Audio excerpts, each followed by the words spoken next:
Dan efisiensi yang disampaikan oleh Presiden itu kan tidak termasuk belanja pegawai, ya. Buat gaji pegawai itu kan bukan bagian yang diefisienkan. Jadi gaji ke-13 sama THR itu merupakan hak dari para pegawai negeri dan itu akan dibayarkan. Menteri Keuangan kan sudah juga. Jadi ini kan sepenuhnya kewenangan Pak Presiden. Jadi soal kapan waktunya, siapa orangnya, itu betul-betul hanya Presiden yang tahu. Yang di luar ini kan cuman menerka-nerka aja. Kita juga tidak punya informasi yang cukup mengenai kapan itu akan dilaksanakan dan siapa orangnya, kita nggak punya informasi soal itu. Itu betul-betul kewenangannya Presiden. Tapi kalau pernyataan ODDNU itu lebih ke peringatan atau sebenarnya sinyal juga untuk menteri-menteri tertentu? Presiden kan selalu memberikan arahan, termasuk juga memberi pengingat lah kepada para anggota kabinet. Jadi ini sesuatu yang disampaikan berlaku umum. Jadi buat semua orang, buat semua pihak.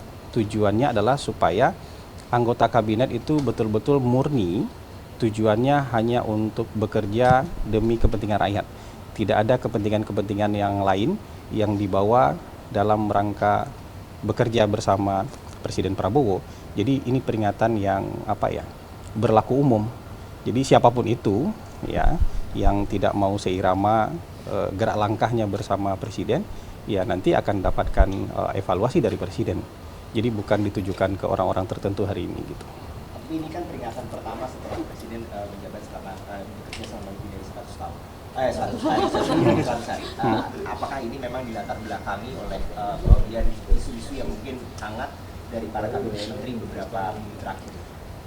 Saya rasa bukan peringatan pertama. Presiden sudah beberapa kali menyampaikan hal ini kan. Yang tidak mau ikut, ya silakan di luar.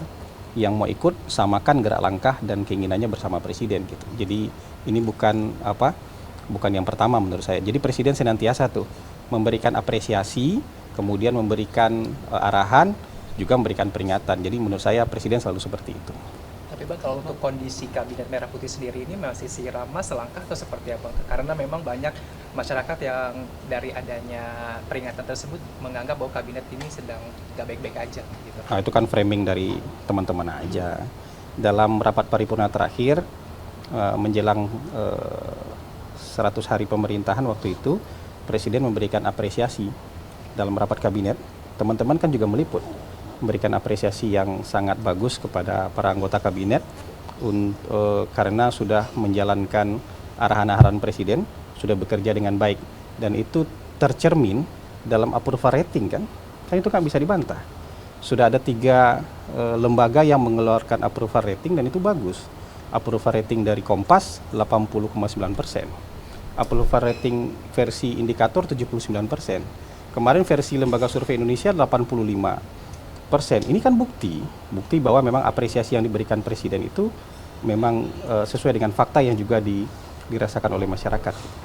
Bang, soal gaji ke-13 sama 14 ASN, jadi kepastiannya kayak gimana sih? Ibu Menteri Keuangan sudah ngasih pernyataan kan, dan efisiensi yang disampaikan oleh Presiden itu kan tidak termasuk belanja pegawai, ya. Buat gaji pegawai itu kan bukan bagian yang diefisienkan. Jadi gaji ke-13 sama THR itu merupakan hak dari para pegawai negeri dan itu akan dibayarkan. Menteri Keuangan kan sudah juga memberikan pernyataan soal itu. Bahasan soal anggaran Menteri PU mengatakan anggaran IKN diblokir itu seperti apa? Teman-teman beneran nggak ngerti atau kalau diblokir itu kan bukan berarti anggarannya nggak ada kan? Anggarannya belum dibuka. Jadi anggaran IKN itu ada di otorita IKN, ada di Kementerian, anggaran pembangunan IKN itu ada yang di Kementerian PU, ada yang di otorita IKN. Yang jelas komitmen dari Presiden kan berapa hari lalu sudah disampaikan oleh Menko Infrastruktur kan, bahwa selama 5 tahun ke depan Presiden punya komitmen untuk meneruskan pembangunan IKN dengan biaya yang sudah disebutkan. Kalau tidak salah itu 48 triliun komitmen selama 5 tahun ke depan. Dan target pemerintah kan menyelesaikan kawasan inti pusat pemerintahan, membangun gedung yudikatif, dan membangun gedung legislatif. Sisanya nanti itu kan akan didorong, yang membangunnya adalah swasta gitu. Apakah ada kemungkinan Pak Presiden juga akan mengecek ke kementerian-kementerian terkait dengan efisiensi anggaran untuk melihat secara langsung mungkin ada perubahan dari ASN mungkin gitu Pak? Jadi masing-masing kementerian itu nanti akan menyesuaikan penghematan-penghematan itu dengan tugas pokok dan fungsi mereka. Jadi yang arahan Presiden itu untuk program-program yang selama ini tidak terukur, tidak bisa diukur keuntungannya, manfaatnya bagi publik, itu ditiadakan. Perjalanan luar negeri dikurangi, seremonial dikurangi, perjalanan dinas dikurangi, tapi yang pelayanan publik tidak dikurangi. PSO, Public Service Obligation, tidak dikurangi. Belanja gaji pegawai tidak dikurangi. Jadi yang kayak gitu-gitu kan sudah jelas sebenarnya. Jadi yang sekarang beredar itu kan mungkin ada fear mongering ya ketakutan-ketakutan yang disebarkan oleh orang-orang yang kadang-kadang anonim. Narasumbernya siapa, orangnya siapa. Tapi yang jelas arahan dari Presiden sudah jelas bahwa pelayanan publik, ya, kemudian public service obligation, belanja pegawai itu bukan bantuan sosial, itu bukan merupakan bagian yang terkena efisiensi. Tapi dengan ada efisiensi, IKN masih jadi prioritas nggak sih sebenarnya? Masih jalan kan?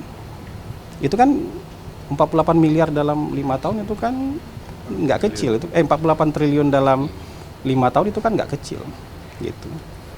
Kan IKN jalan terus itu. Komitmennya kan baru berapa hari yang lalu sih teman-teman juga meliput kan. Ada konferensi pers dari Menko Infrastruktur, ada Kepala Otorita IKN, ada Menteri PU gitu. Bang, soal usulan tatip DPR ini Bang, yang ingin menurunkan pejabat kan padahal tugas dan kewenangan Presiden ya, gimana Bang tanggapan? Kita tidak mau mengomentari tatip DPR karena tatip kan mengikat ke dalam organisasi DPR.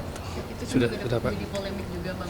Apakah ada mungkin obrolan dari pemerintah kepada DPR juga soal ini? Sejauh ini saya rasa nggak ada polemiknya ada di media aja. Di antara pemerintah dengan DPR sejauh ini tidak ada polemik.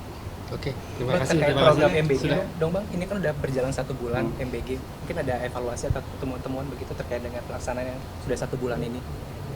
Kita kantor komunikasi tidak bisa mengevaluasi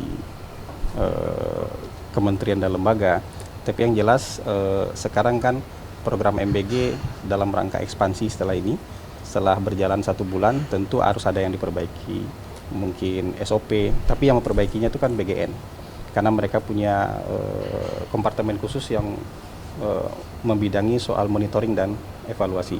Saya rasa perbaikan-perbaikan itu dilakukan setiap hari.